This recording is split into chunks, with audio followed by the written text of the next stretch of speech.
do you believe that data and creativity as such are mutually exclusive?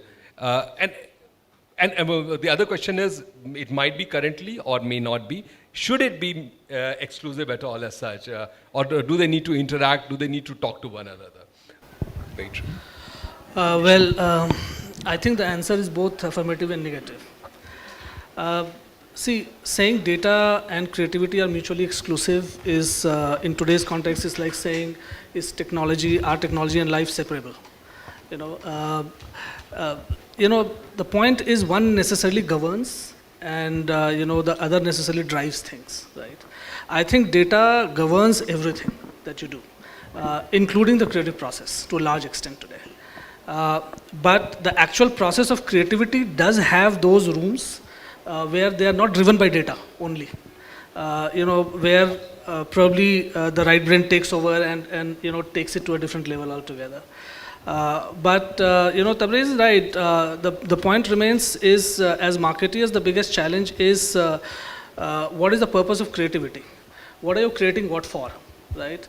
And when you're looking at businesses and across categories, you do realize that the ROI-driven mindset ultimately makes you look at data as be all and end all of everything. And that starts driving then, a whole lot of processes from there. So it's not an easy answer to find, to be very frank. But to say that creativity as a process can exist in a silo, no, that's not possible anymore, because everything is data governed. But I'll just kind of give an example from one of my previous assignments. This was at Magic Bricks, which is India's largest property portal. And while you have tons of examples of where data actually enables creativity and helps you, in better narratives, but there are times when you really go against data as well. At times you do take those calls, for different reasons. So at Magic Bricks, in real estate, the primary audience, the target audience, always has been the man. Right? It's always presumed that it's the male of the house who's going to look for property or do the purchase decisions, and so on and so forth. It has always been a very masculine category, to say so. And if you would see majority of the imagery that is propagated by all the brands, you would have the man of the house, and then you would have family in the background. There's a little child there somewhere, etc., etc., and so on and so forth. But the man is always the decision maker, and that's how it's always presented. This was way back in 17, 18 when we were looking at our next campaign. The data would have suggested to go the same route, right? Because the data was no different. You still had 65-70% of the searches happening from the male gender, and there were other cuts of that data as well. But the creative idea on the table was one where you were putting both man and woman of the house, the couple, as the protagonist and the decision makers. So women were equal partners in taking that decision of investing in a dream home. Now, data may not have led you there, but it's the creative thought that was on the table, corroborated with data to really see whether it's going to make sense or you're going absolutely off the track and not going to be acceptable. And the decision, therefore, we took was to go ahead with the creative idea at that point of time, not look at the data and what data was saying, and to really start that narrative in the category, where you are presenting both the genders as equal partners in decision making per se, right? And so there are times when you really go beyond data, or to an extent not look at what data is also telling you, and look at the power of the creative idea and take that forward and execute. I think just building a little bit on Tabriz's point and expanding this a little bit. See, there are, and he was right, there are zillions of data points and there are different sources of data, right? And for a marketeer to look at all those sources and all those data points coming and then putting all of this together and then making sense of it and then letting it govern the creative process, etc., is, I think it's a tough ask to begin with, right? And so, I mean, let's take the example of Just Dial. We have about 700,000 unique users on a daily basis on the platform. Now, that itself is humongous data, right?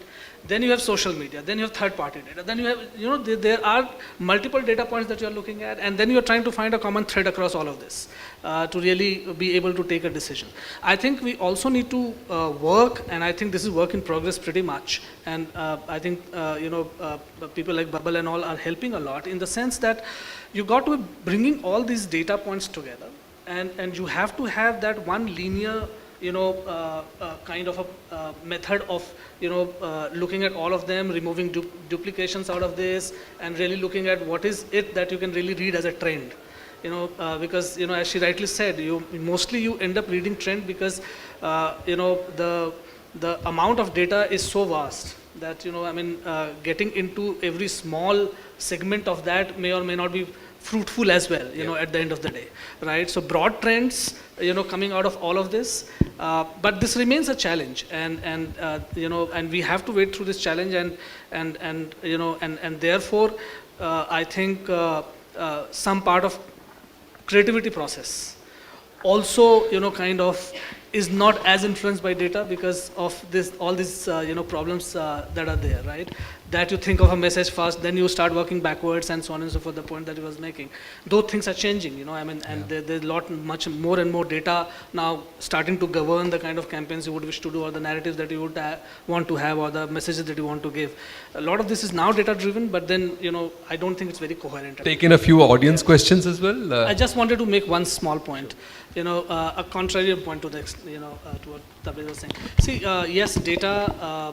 If you ask any CMO, any marketeer, which is the religion you follow, everyone will say we follow data. That's the only religion we have. But at the same point of time, you would ask. Data is fine when it comes to understanding consumers, understanding what works, what doesn't work, etc., etc. He said it's going to give you content, right? But content as information versus content as narrative are two different things altogether, right? That's one point. Content and context. Okay. The second point is just ask. Amul comes to you every week with a news story, right? What data are they looking at? While kind of crafting that, right? And they're connecting with you at some level, at emotional level as well, right? When probably Pidilite did, that famous campaign, right? What data they were looking at, right? So at some point of time, at some level, creativity as a process does become kind of independent of data. But yes, you cannot deny the importance of data. We will allow just one question. I think in the interest of time, we are running slightly off the schedule. Can I add one more provocation? Okay, we are talking in terms of marketing. The ultimate objective of any marketer is branding and performance. For an agency who's communicating, their challenge is positioning and creativity. We have, on the other hand, data, which helps you in terms of identifying the need gaps, identifying the segment, targeting the specific segments, and then talking in terms of what are the communication needs. Having identified the communication needs, you're talking about rational, emotional, which brings in neuroscience as well as behavioral economics. And then let's talk about complications which arise in the US market, where they have no credibility as far as advertising is concerned. People don't believe it. It's only used as a reminder media.